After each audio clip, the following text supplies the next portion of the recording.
이 이야기는 실제 있었던 사건을 바탕으로 재구성한 이야기입니다. 등장인물과 배경은 일부 각색되었습니다. 그러나 그날 밤의 공기와 감정만큼은 지금도 누군가의 기억 속에 그대로 남아 있습니다. 그날의 기록.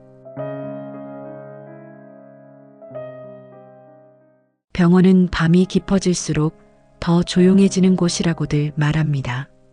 하지만 지우가 서 있는 이 복도는 조용해진다기보다 소리가 더 또렷해지는 곳처럼 느껴졌습니다. 형광등이 미세하게 떨리는 소리, 환풍구 안쪽에서 마찰되는 바람소리, 멀리서 자동문이 닫히며 남기는 짧은 공기, 그리고 누군가가 발끝으로 바닥을 쓸고 지나가는 듯한 발자국의 잔향까지. 아무것도 없는 것 같아도 아무것도 없는 게 아닌 밤이었습니다. 조명은 반쯤 꺼져 있었습니다. 밝은 곳과 어두운 곳이 복도 위에 번갈아 놓여 있었고 그 경계는 깔끔하지 않았습니다. 빛은 바닥을 따라 길게 늘어지다가 어느 지점에서 갑자기 끊겼습니다. 그 끊긴 지점이 마치 누군가의 어깨선 같기도 했고 서둘러 숨은 사람의 그림자 같기도 했습니다. 그런 생각을 하는 순간 머릿속이 이상하게 뜨거워졌습니다. 지우는 벽에 등을 기대고 서 있었습니다. 금속 손잡이가 달린 비상문 옆 벽지에 작은 균열이 손바닥에 닿는 위치였습니다. 서 있지 않으면 무너질 것 같아서 서 있었고 서 있으면 괜찮아질 것 같아서 버티고 있는 그런 자세였습니다. 손끝이 차가웠습니다. 조금 전까지 누군가의 손을 붙잡고 있었는데 그 온기가 사라지자마자 차가움이 순식간에 몸 전체로 퍼졌습니다. 마치 손의 온도가 아니라 존재의 증거가 빠져나간 것처럼 느껴졌습니다. 숨을 들이마실 때마다 목 안쪽이 쓰라렸습니다. 소독약 냄새는 항상 그랬지만 오늘은 유독 강했습니다. 어쩌면 냄새가 강해진 게 아니라 지우가 냄새를 더 선명하게 느끼는 상태가 된 것인지도 몰랐습니다. 공포는 감각을 뾰족하게 만듭니다. 그리고 그 뾰족해진 감각이 지우에게는 낡은 기억까지 함께 끌어올리고 있었습니다. 서은정이 옆에 서 있었습니다. 서은정은 말이 없었습니다. 말을 하지 않는 것이 배려라는 걸 아는 사람처럼 지우의 옆에서 같은 방향을 바라보고만 있었습니다. 그 침묵이 오히려 지우를 더 불안하게 만들었지만 동시에 조금은 안심시키기도 했습니다. 누군가 옆에 있다는 사실은 상황을 바꾸지 못해도 마음의 자세는 바꿉니다. 지우는 그 사실을 오늘 처음 확실히 알게 되었습니다. 지우는 천천히 고개를 들었습니다. 천장, 하얀 패널 사이로 보이는 얇은 선, 그 선을 따라 먼지가 얹혀 있는 모양까지. 이런 것들이 왜 눈에 들어오는지 자신도 알 수 없었습니다. 그리고 그때 아주 오래된 장면이 불쑥 떠올랐습니다. 처음 이곳에 왔던 날, 그날 밤도 이런 조명이었습니다. 밝은 곳과 어두운 곳, 누군가는 밝은 곳에서만 움직였고 누군가는 어두운 곳에서만 기다렸습니다. 그리고 누군가는 그 둘을 다 알고 있는 사람처럼 행동했습니다. 그때의 지우는 지금의 지우가 아니었습니다. 그 시절에는 아직 자신의 이름이 무엇인지 확실하게 알고 있었습니다. 자기 이름을 들으면 고개를 돌렸고 부르는 목소리의 결에 따라 마음이 변했습니다. 따뜻한 목소리면 마음이 풀렸습니다. 차가운 목소리면 몸이 먼저 움츠러들었습니다. 그건 사람이라면 자연스럽게 하는 반응이었습니다. 그러나 어느 시점부터 지우는 그 반응을 잃어갔습니다. 이름이 불려도 고개를 돌리지 않았습니다. 돌리지 않았다기보다 돌릴 필요가 없어졌습니다. 이름이 더 이상 불리지 않았기 때문입니다. 처음에는 이상하다고 생각하지 않았습니다. 사람이 아프면 이상한 일도 이상하지 않게 느껴지기 마련입니다. 병원에서는 무언가가 매일 어긋나고 어긋난 것이 곧 규칙이 됩니다. 어제의 실수는 오늘의 절차가 되고 오늘의 혼란은 내일의 관습이 됩니다. 그런 곳에서 지우는 자신이 어긋나는 중이라는 사실을 제대로 눈치채지 못했습니다. 그날도 문 앞에서 발소리가 멈췄습니다. 발소리에는 리듬이 있었습니다. 멈칫함이 없는 리듬, 망설임이 없는 리듬. 어떤 사람의 발소리인지 지우는 어느 순간부터 그 리듬만으로도 알아차릴 수 있었습니다. 문이 열리기 직전에 정적이 있었습니다. 정적은 짧았고 그 짧음이 더 무서웠습니다. 사람은 말을 하기 전에 숨을 고르고 숨을 고르기 전에 마음을 정리합니다. 그러나 어떤 사람은 마음을 정리하지 않습니다. 이미 정해져 있기 때문입니다. 그날 문을 열고 들어온 사람의 정적은 그런 종류였습니다. 문이 열렸습니다. 흰 가운, 정돈된 머리, 매끄러운 목소리, 미란이었습니다. 그때 지우는 미란을 원장님이라고 부르지 못했습니다. 무의식적으로 입이 그 단어를 피한 느낌이었습니다. 원장님이라는 호칭은 존중의 말이기도 하지만 동시에 인정의 말이기도 합니다. 지우는 그날 그 사람을 인정하고 싶지 않았던 것인지도 몰랐습니다. 불편한 데는 없으세요? 말은 부드러웠습니다. 그러나 부드러움은 온기가 아니었습니다. 부드러움은 종종 차가움을 감추는 포장지일 뿐입니다. 지우는 그걸 그때는 몰랐습니다. 그저 고개를 저었습니다. 미라는 차트를 넘겼습니다. 페이지가 넘어갈 때 나는 사각거림이 이상하게 크게 들렸습니다.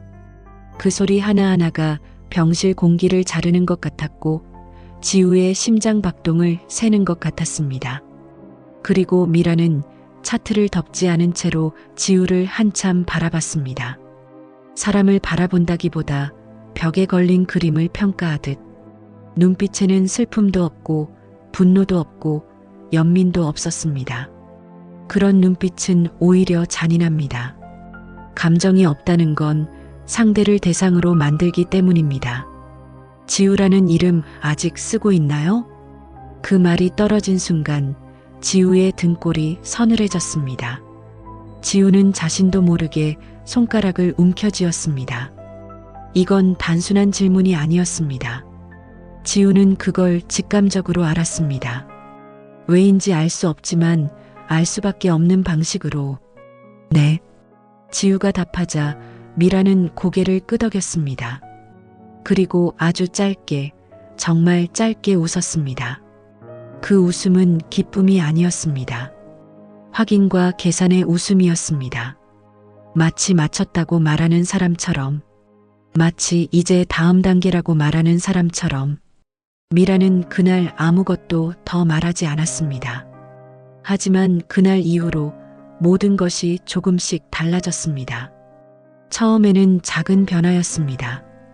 간호사가 바뀌었습니다. 복도에서 자신을 부르는 호칭이 달라졌습니다. 기록지의 철자가 달라졌습니다. 처음엔 오타라고 생각했습니다. 병원에서 오타는 흔합니다. 사람의 이름은 서류 속에서 쉽게 변하고 변한 이름은 쉽게 굳습니다. 그건 누구의 악의도 없이 일어날 때가 많습니다. 그러나 지우가 겪은 변화는 그런 무심함과는 달랐습니다.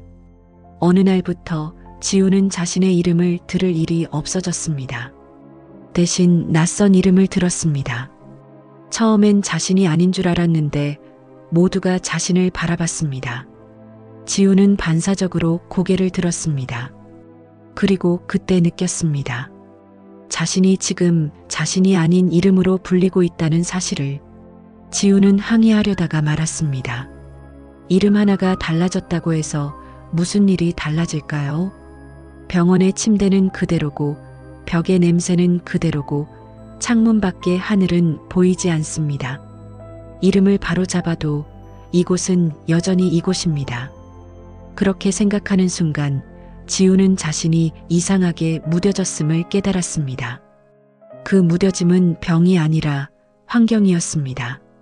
매일 반복되는 절차는 사람을 절차로 바꿉니다. 사람은 절차 속에서 스스로를 관리 대상으로 만들고 어느 순간 그게 당연해집니다. 지우는 그렇게 조용히 사라지고 있었습니다. 지우가 사라진다는 것은 몸이 사라진다는 뜻이 아니었습니다. 기억이 사라지고 관계가 사라지고 이름이 사라지는 것이었습니다. 그리고 가장 먼저 사라지는 것은 이상하다고 느끼는 감각이었습니다. 그때는요, 이상하다는 생각을 못했어요. 지우는 복도에서 서은정에게 그렇게 말하고 싶었지만 말이 쉽게 나오지 않았습니다. 말은 목 안쪽에서 걸렸고 걸린 말은 심장을 눌렀습니다. 서은정은 지우의 옆에서 조용히 서 있었습니다. 서은정의 침묵은 지우에게 말해도 괜찮다는 허락처럼 느껴졌습니다. 지우는 숨을 길게 내쉬었습니다. 숨이 내쉬어지자 말이 따라 나왔습니다. 사람이 계속 그렇게 살다 보면요, 이상한 걸 느끼는 감각부터 없어지는 것 같아요. 지우의 목소리는 낮았습니다. 그러나 낮은 목소리에는 오히려 힘이 있습니다. 소리를 높이는 것은 감정을 분출하는 방식이고 소리를 낮추는 것은 감정을 누르는 방식입니다. 지우는 늘 누르는 쪽을 선택해왔습니다. 제가 사라지고 있다는 것도 누군가 대신 살고 있다는 것도. 지우는 말을 멈췄습니다. 그 뒤에 이어질 단어가 너무 무거웠습니다. 서은정이 아주 조용히 물었습니다. 그날 밤 무슨 일이 있었습니까? 서은정의 말투는 직업적이지 않았습니다. 조사관의 질문이라기보다는 사람의 질문처럼 들렸습니다. 지우는 그 점이 오히려 더 무서웠습니다. 사람의 질문은 대답을 요구합니다. 직업의 질문은 회피할 수도 있습니다. 지우는 대답해야 한다는 걸 알았습니다. 회장님이 저를 부르셨어요. 지우는 그 순간을 떠올렸습니다. 그날의 공기, 그날의 냄새, 그날의 정적, 그날의 조명, 모든 것이 지금처럼 어딘가 반쯤만 켜져 있었습니다. 그날은 이상했어요. 지우가 말했습니다. 병실이 너무 조용했고 간호사도 없었고 불도 반만 켜져 있었어요. 병실 안의 커튼은 반쯤 내려와 있었습니다.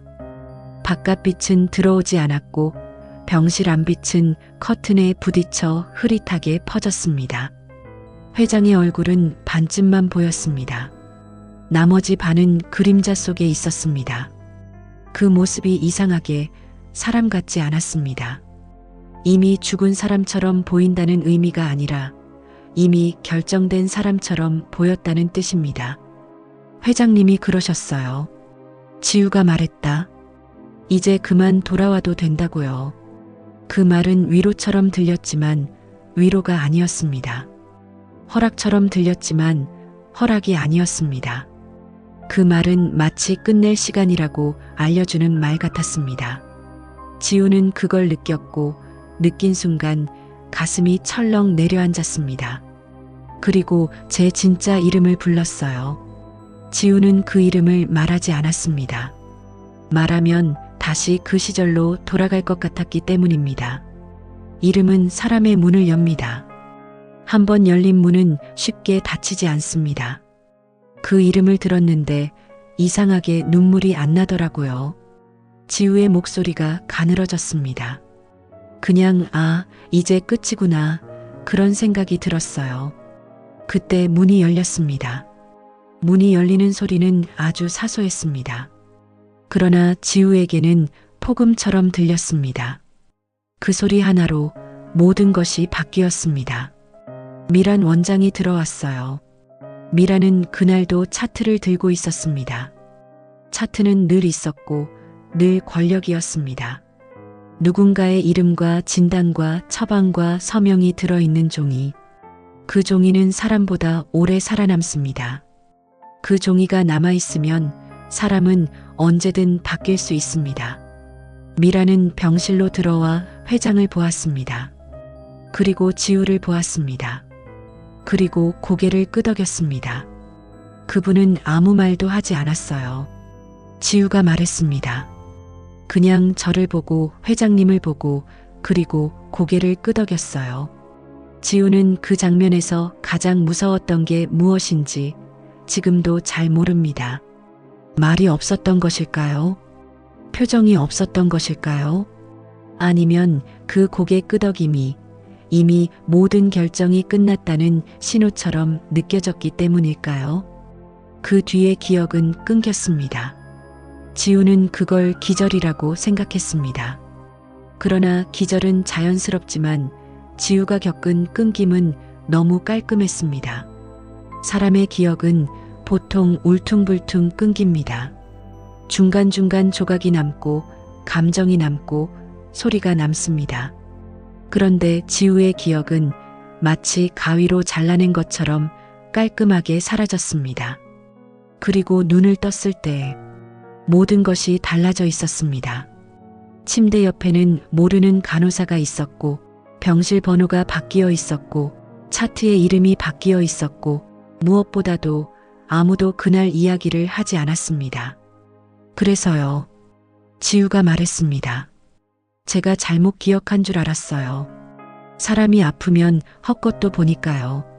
서은정은 그제야 이해했습니다. 이건 사고가 아니었습니다.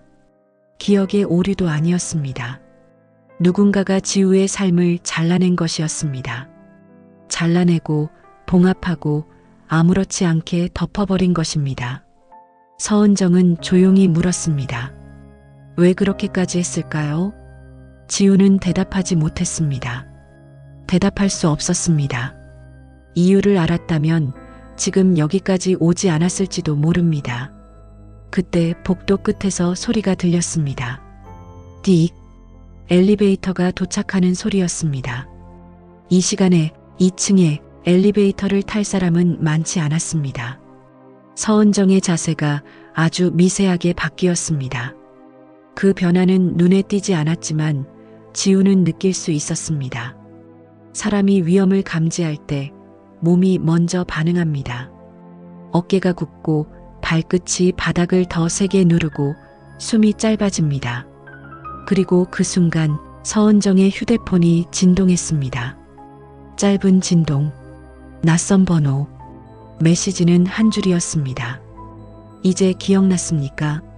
서은정의 손끝이 차가워졌습니다.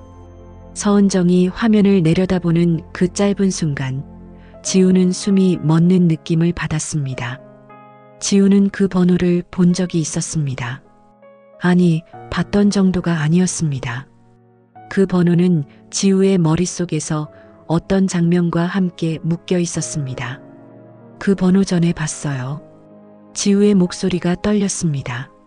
서은정이 고개를 돌렸습니다. 언제 봤습니까? 그날 밤이요. 지우가 말했습니다. 제가 눈을 떴을 때 침대 옆에 휴대폰이 하나 놓여 있었어요. 제게 아니었는데 화면이 켜져 있었고 통화 기록에 그 번호가 떠 있었어요. 지우는 숨을 들이마셨다가 천천히 내쉬었습니다. 숨이 떨렸습니다. 숨이 떨릴 때는 마음이 흔들리는 게 아니라 몸이 흔들리는 겁니다. 몸이 흔들리는 건 오래 참아온 것이 밖으로 나오려는 신호입니다. 그 사람 번호였어요. 서은정이 짧게 물었습니다. 그 사람이라면 누구를 말하는 겁니까? 지우는 대답하기 전에 복도 끝을 바라봤습니다. 엘리베이터 문이 열리는 소리가 들렸습니다. 천천히, 너무 천천히. 지우는 그 느림이 무서웠습니다. 빠른 움직임은 급함이고 급함은 실수입니다. 느린 움직임은 확신입니다. 확신은 준비된 사람에게서만 나옵니다. 문이 완전히 열렸습니다. 그리고 누군가가 내리고 있었습니다. 발소리, 익숙한 리듬, 멈칫함이 없는 리듬, 망설임이 없는 리듬. 지우는 그 리듬을 알고 있었습니다. 그 리듬은 지우의 기억 속 문 앞의 정적과 같은 종류였습니다. 서은정이 지우 앞에 섰습니다. 서은정의 등 뒤에서 지우는 자신의 숨을 삼켰습니다. 서은정의 어깨는 단단했지만 그 단단함이 오히려 지우를 더 불안하게 만들었습니다. 단단한 사람은 지키려는 사람입니다. 지키려는 사람은 위험을 예상한 사람입니다. 지우는 아주 조용히 말했습니다. 이제 다 기억났어요. 서은정이 돌아보지 않은 채 물었습니다. 무엇을 기억났다는 겁니까? 지우는 잠시 말을 멈췄습니다. 이 말을 꺼내는 순간 되돌릴 수 없다는 걸 알았기 때문입니다. 어떤 말은 사실을 전달하는 게 아니라 현실을 결정합니다. 저를 지운 건 사고가 아니에요. 지우의 목소리는 낮았지만 이상하게 또렷했습니다. 자신도 놀랄 만큼 또렷했습니다. 그건 선택이었어요. 그 순간 복도 끝에서 발걸음이 멈췄습니다. 멈춘 자리에서 공기가 바뀌었습니다. 아무것도 보이지 않는데 누군가의 시선이 여기까지 닿은 것 같은 느낌. 사람의 시선은 물리적인 힘이 아닙니다. 그러나 어떤 시선은 몸을 움직이지 못하게 만듭니다. 지우는 그런 시선을 알고 있었습니다. 그리고 익숙한 목소리가 들려왔습니다. 이제 그만 돌아올 때도 됐지. 목소리는 부드러웠습니다. 부드러운데 그 부드러움이 서늘했습니다.